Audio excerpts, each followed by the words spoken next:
नमस्कार, जोहार झारखंड देख रहे हैं आप। आपके साथ मैं हूं संतोष कंगवार। बुलेटिन की शुरुआत करेंगे इस वक्त की बड़ी खबर के साथ। संथाल में बांग्लादेशी घुसपैठ के मामले से जुड़ी इस वक्त की बड़ी खबर।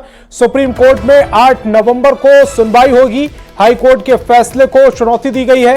झारखंड हाई कोर्ट ने निर्देश दिया था, फैक्ट फाइंडिंग कमेटी बनाने का निर्देश दिया गया। राज्य सरकार घुसपैठ से इनकार कर रही है। 6 जिले में जीरो घुसपैठ बताती है सरकार। केंद्र के हलफनामे में बड़ा दावा किया गया। संथाल में आदिवासी 28% हो गए हैं। संथाल में मुसलमान 13% तक बढ़े हैं। यह दावा किया गया केंद्र की ओर से।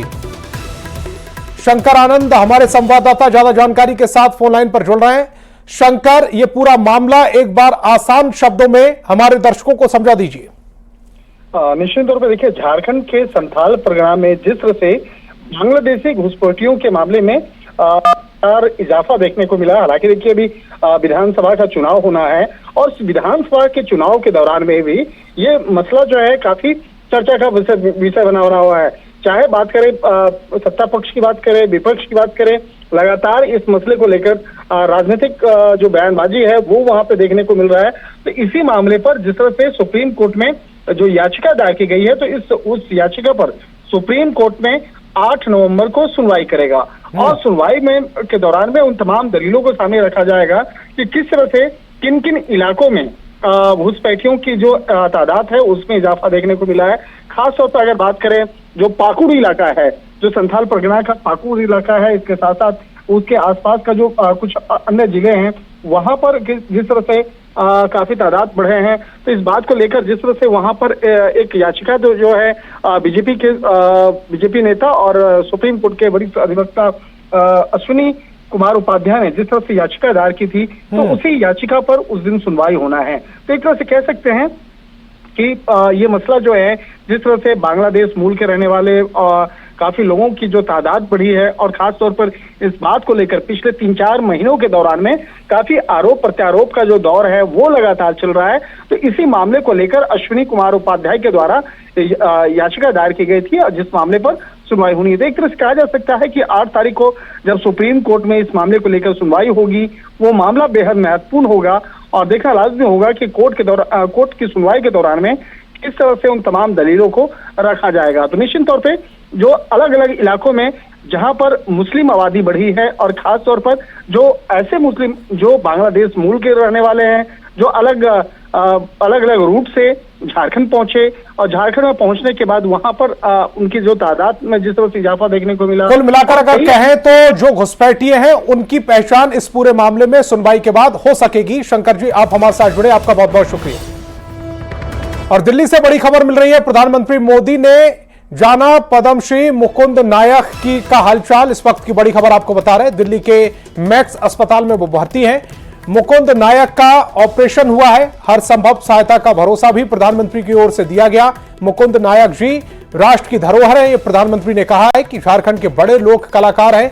संस्कृति मंत्री गजेंद्र सिंह शेखावत ने अस्पताल जाकर उनके पुत्र नंदलाल से भेंट की और मुकुंद जी के स्वास्थ्य का हालचाल भी जाना। उन्होंने प्रधानमंत्री श्री नरेंद्र मोदी की ओर से हर संभव सहायता का आश्वासन देते हुए कहा है कि मुकुंद नायक जी राष्ट्र की धरोहर है और हम सब उनके स्वस्थ होने की कामना कर रहे हैं।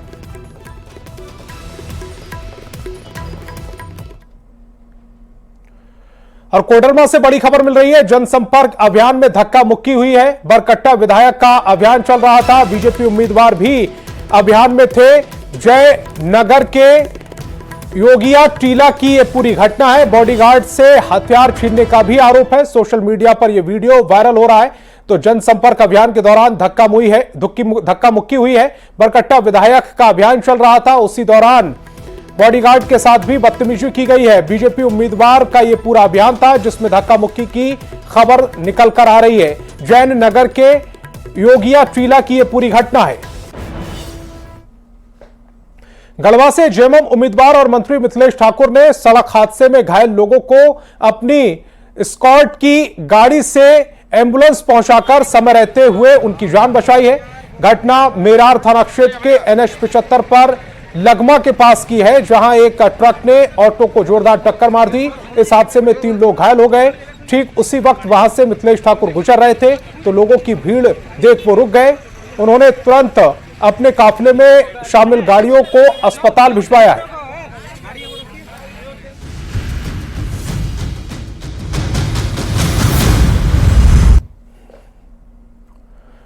और अब बात करते हैं चाईबासा रैली की, जहां प्रधानमंत्री मोदी खूब गरजे, लेकिन बात सिर्फ इतनी नहीं है। प्रधानमंत्री नरेंद्र मोदी ने चाईबासा की रैली में एक बड़ा इशारा किया। प्रधानमंत्री मोदी ने कहा कि ओडिशा और छत्तीसगढ़ में आदिवासी को कमान दी है। बीजेपी के लिए आदिवासी का स्वाभिमान सर्वोपरि है। मतलब यह कि झारखंड में भी आदिवासी सीएम हो सकता है। एक रिपोर्ट। मुख्य धारा से आदिवासी को समाज को जोड़ना, यह हमारी सबसे बड़ी प्राथमिकता है। गढ़वा के बाद प्रधानमंत्री नरेंद्र मोदी चाईबासा पहुंचे और एक बहुत बड़ा इशारा किया। पीएम मोदी ने कहा कि ओडिशा और छत्तीसगढ़ में आदिवासी को कमान दी। बीजेपी के लिए आदिवासी का स्वाभिमान सर्वोपरि है। मतलब ये कि बीजेपी की सरकार बनी तो कोई आदिवासी हो सकता है सीएम। भाजपा ने हमारे पड़ोस में एक आदिवासी नौजवान को उड़ीसा का मुख्यमंत्री बनाया है। इतना ही नहीं, हमारे साथ जुड़ा छत्तीसगढ़। छत्तीसगढ़ में भी मुख्यमंत्री हमारे आदिवासी साथी है। प्रधानमंत्री मोदी ने चाईबासा की धरती से कांग्रेस पर एक और बड़ा निशाना साधा। पीएम ने कहा कि कांग्रेस और उनके सहयोगी आदिवासियों का आरक्षण छीनकर अपने वोट बैंक को देना चाहते हैं। इसके बाद जितने साल सरकार पर गांधी परिवार का कब्जा रहा, ये लोग आरक्षण के खिलाफ रहे। अब एक बार फिर इन लोगों ने खुला ऐलान कर दिया है कि आदिवासियों को मिलने वाले आरक्षण को समाप्त कर देंगे और साथियों, आदिवासियों से उनका आरक्षण का अधिकार छीनकर ये लोग अपने वोट बैंक को देंगे। चाईबासा की धरती से कोल्हान को साध रहे पीएम मोदी ने इंडी अलायंस पर सीता सोरेन और पूर्व मुख्यमंत्री चंपाई सोरेन के अपमान का आरोप लगाया और उनके अपमान के लिए जनता से जेएमएम को सजा देने की अपील की। कोल्हान की संतान, कोल्हान का गौरव, हमारे चंपाई सोरेन जी का भी घोर अपमान किया है। पीएम मोदी ने अपनी चाईबासा रैली के जरिए कोल्हान की 14 सीटों को साधने की कोशिश की है। कामयाबी कितनी मिलती है, ये रिजल्ट ही बताएगा। न्यूज 18 के लिए चाईबासा से ओम प्रकाश की रिपोर्ट। पूर्व मुख्यमंत्री और बीजेपी नेता चंपाई सोरेन ने हेमंत सरकार पर भ्रष्टाचार में शामिल होने का आरोप लगाया। चंपाई सोरेन ने कहा कि हेमंत सरकार ने 4.5 साल इधर उधर गुजार दिए और उनके सीएम रहते ही 5 महीने कई बड़े काम किए गए। चंपाई सोरेन ने कहा कि इस बार जनता ने परिवर्तन का मन बना लिया है। भ्रष्टाचार में ये लोग आगे हैं, हम भी उस सरकार में शामिल थे। ये 4.5 साल कुछ नहीं किया, 5 महीना जो काम हम किया है वो 4.5 साल से भारी है। ये सारा चीज 4.5 साल का काम कर देख लिया है जनता, इसीलिए परिवर्तन जरूरी है। परिवर्तन सत्ता परिवर्तन भी है और काम करने का व्यवस्था अच्छा लाना है। बरहेट विधानसभा सीट से हेमंत सोरेन के प्रस्तावक रहे मंडल मुर्मू ने बीजेपी में शामिल हो गए हैं, जिस पर शिवराज सिंह चौहान ने कहा है कि झारखंड को बचाने का अभियान चल रहा है और वे सभी लोग जो झारखंड से प्यार करते हैं, माटी बेटी और रोटी की सुरक्षा चाहते हैं, वे सभी लोग बीजेपी के साथ आ रहे हैं। झारखंड को बचाने का अभियान चल रहा है और सारे वो लोग जो झारखंड को प्यार करते हैं, यहाँ की माटी बेटी रोटी की सुरक्षा चाहते हैं, वो भाजपा के साथ आ रहे हैं। मंडल मुर्मू जी का भी स्वागत है। बरहेट में मुख्यमंत्री के प्रस्तावक और सिदो कान्हो के वंशज मंडल मुर्मू बीजेपी में शामिल हो गए, जिसे चुनाव के बीच में हेमंत सोरेन के लिए बड़ा झटका माना जा रहा है। लेकिन जेएमएम का दावा है कि मंडल मुर्मू के बीजेपी में शामिल होने से कोई फर्क नहीं पड़ेगा। बीजेपी के लोग नेताओं को डरा और धमका रहे हैं। जेएमएम प्रवक्ता ने कहा कि बीजेपी के पास हेमंत सोरेन की तुलना में कोई नेता नहीं है। देखिए, भारतीय जनता पार्टी के पास हेमंत सोरेन जी के खिलाफ कोई उम्मीदवार नहीं मिल रहा था, उनके पास कोई मुख्यमंत्री का चेहरा नहीं है, वो डरे हुए हैं, इसलिए इतने निम्न स्तर पर जाकर के राजनीति कर रहे हैं, लोगों को डरा रहे हैं, धमका रहे हैं, किडनैप कर रहे हैं। इसका कोई असर नहीं पड़ेगा, बल्कि उलगुलान होगा, और वो उलगुलान भारतीय जनता पार्टी के ताबूत पर आखिरी कील साबित। कांग्रेस की राष्ट्रीय प्रवक्ता सुप्रिया श्रीनेत ने बीजेपी के संकल्प पत्र पर पलटवार किया और पूछा कि जिन राज्यों में इनकी सरकार है और वहां 500 रुपए में गैस सिलेंडर का वादा किया था, उसका क्या हुआ? जहां दिवाली और होली में फ्री गैस सिलेंडर का वादा किया था, उसका क्या हुआ? सुप्रिया श्रीनेत ने पूछा कि एमएसपी की गारंटी का क्या हुआ? सरना धर्म कोड का क्या हुआ? अगर ये आदिवासियों की बात करते हैं तो सरना कोड की बात क्यों नहीं करते? बीजेपी का घोषणा पत्र पढ़ रही थी। ये वही बीजेपी है जिसने 500 का सिलेंडर राजस्थान में देने की बात करी थी। मैं उत्तर प्रदेश से आती हूं, आपका लगा हुआ राज्य है। उत्तर प्रदेश में कहा था हर होली हर दिवाली फ्री सिलेंडर मिलेगा।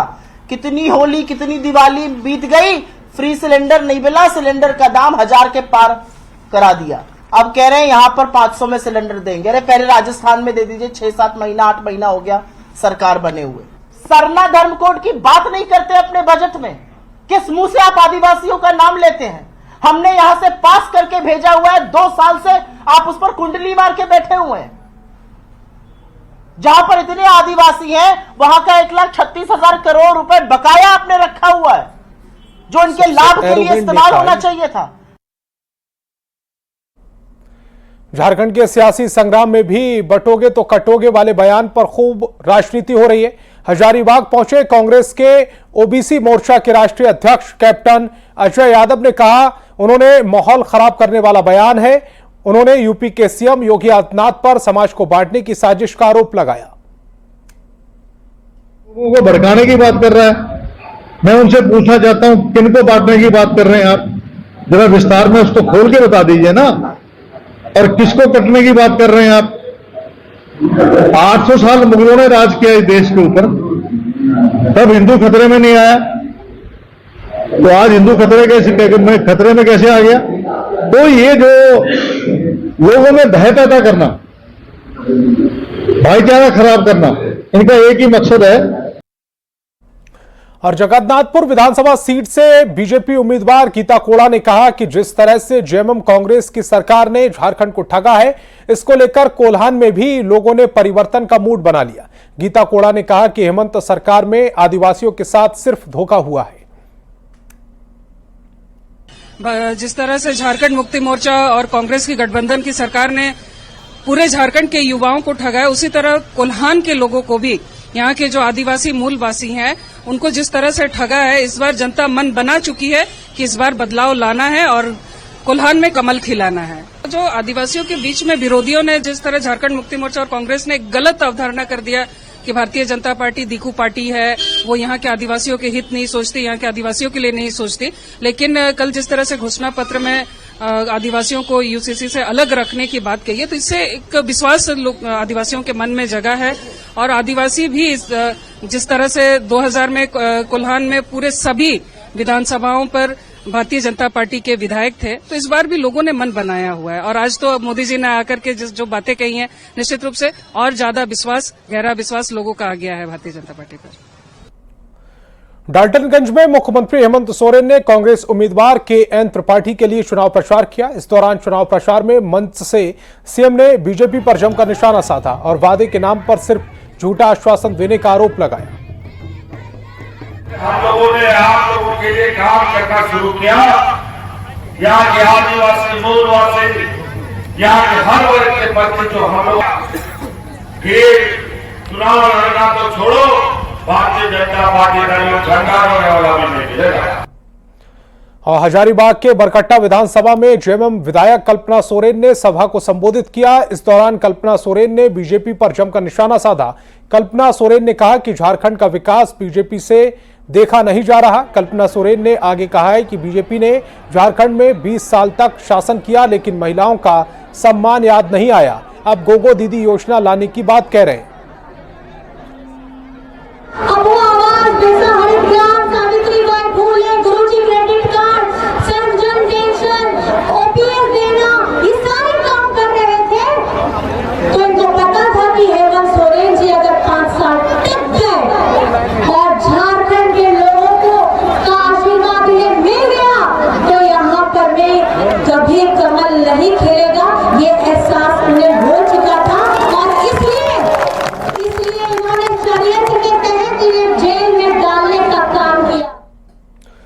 झारखंड विधानसभा चुनाव में बागी पर भरोसे की राजनीति देखने को मिल रही है। चुनावी समर में पाला बदलने वाले नेताओं पर सभी दलों ने भरोसा जताया है। इस बार के चुनाव में 2 दर्जन से ज्यादा बागी नेता मैदान में हैं। एक रिपोर्ट देखिए।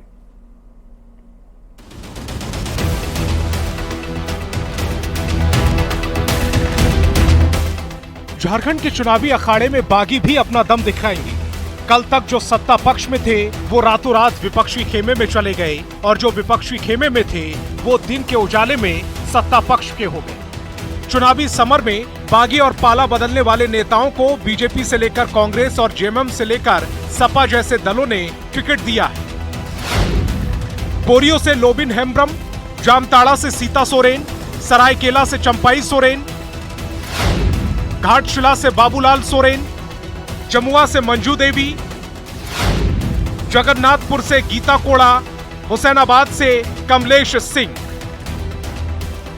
इस मामले में जेएमएम बीजेपी से भी आगे निकल गई है, जहां 1 दर्जन से ज्यादा बागी नेताओं को टिकट देकर मैदान में उतारा गया है। जामा से लुइस मरांडी, सरायकेला से गणेश महली, राजमहल से एमटी राजा, सारठ से उदय शंकर सिंह, चंदन क्यारी से उमाकांत रजक, जमुआ से केदार हाजरा, भवनाथपुर से अनंत प्रताप देव, बाकी से लाल सूरज, छतरपुर से राधाकृष्ण किशोर। चुनाव में नेताओं का पाला बदलना कोई नई बात नहीं है। हर बार चुनाव में टिकट के चक्कर में पाला बदलने का खेल होता है। शायद इसी वजह से कहा जाता है कि सियासत में ना कोई परमानेंट दोस्त है और ना स्थायी दुश्मन।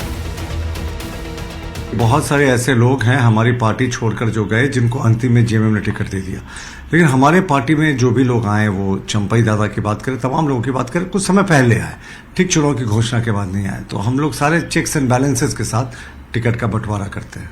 हमारे आइडियोलॉजी से जो लोग ताल्लुक रखते थे हमने उन्हीं को लिया है। पहले से जिनके बाप दादाओं ने हमारी आइडियोलॉजी को स्वीकार किया हुआ था, उन्हीं परिवारों को हमने लेने का काम किया है। देश के दूसरे राज्यों में भी चुनाव के वक्त बागी और दल बदलू का चुनावी टिकट के बाजार में भाव गर्म रहता है, पर इस बात से भी इनकार नहीं किया जा सकता कि पाला बदलने वाले नेताओं को जनता सबक भी सिखाती है। अब इस बार झारखंड में जनता का मिजाज क्या होगा, ये तो परिणाम आने पर ही पता चलेगा। रांची से न्यूज़ 18 के लिए अविनाश कुमार की रिपोर्ट। बस कुछ दिन और 13 नवंबर को झारखंड विधानसभा चुनाव के पहले चरण की वोटिंग होगी, लेकिन इससे पहले सभी दलों ने जीत के लिए एड़ी चोटी का जोर लगा दिया है और सभी दल जनता से जुड़ने की कोशिश कर रहे हैं। इस बीच रांची के लोगों के मन में क्या है, ये जानने की कोशिश की संवाददाता संजय सिन्हा ने। झारखंड में अगर बहानी हो विकास की ना हो तो शामिल होना होगा विधानसभा चुनाव में। जी हाँ, हम इस समय राजधानी रांची के ग्रामीण इलाके में है, सिटी बस में है।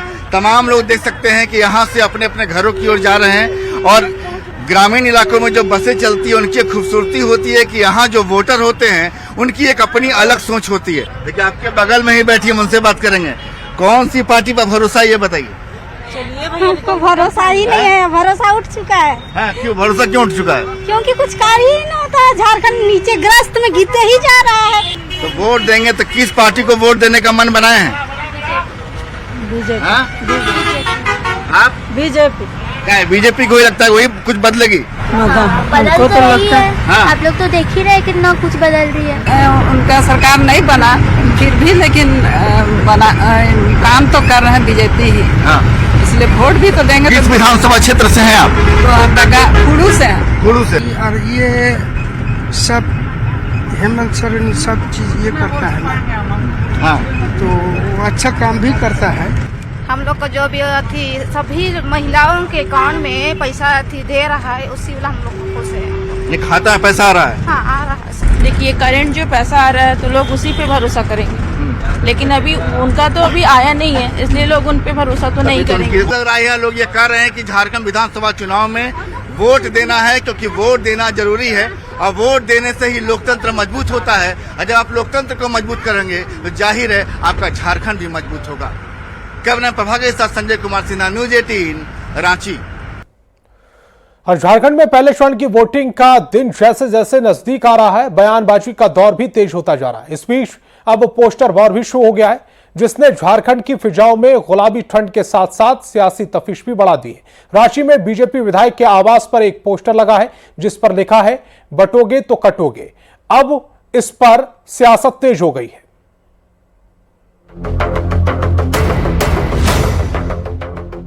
उत्तर प्रदेश के मुख्यमंत्री योगी आदित्यनाथ के बयान बटोगे तो कटोगे की एंट्री अब झारखंड विधानसभा चुनाव में भी हो गई है। ये पोस्टर देखिए।